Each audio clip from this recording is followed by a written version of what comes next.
Hello, everyone. How is everyone doing? Since this is the new year, I was thinking about some of the topics that have come up in the past, I would say, few years, but that have come up to me personally in the past maybe couple of years, especially the last year or so when I was still working for the New York City Department of Education. Um, One of the things that parents always ask me about, obviously, it was always about special education because I was seen as the expert on special education. Just to give you a little bit of a background, I do have a certification in special education. I'm an educational psychologist. I've been a lifelong advocate for special education. I was a special education administrator. So I've been dealing with special education topics all my life. Needless to say, also, I wear the hat of being a sibling of a brother with special needs. So that alone kind of gives me a different perspective on what it means to have a loved one that needs special supports in schools. So in the past couple of years, what happened? People would come and they would tell me that their children were recommended for special education services. But what happened was with the what New York City called the reform, which as one of the my higher ups said, it's no longer a reform because it's been going on for such a long time. And it's true.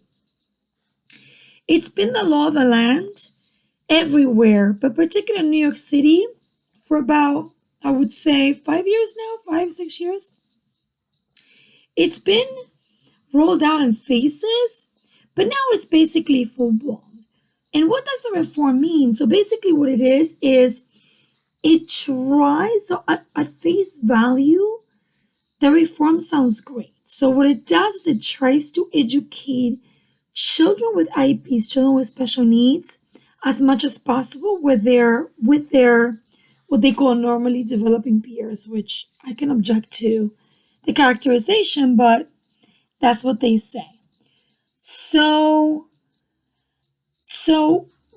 what that means is basically if your child was, in practical terms, if your child was recommended for an IEP, regardless of what recommendation was in the IEP, unless your child was recommended for a specialized program, most likely he's going to stay where he or she is.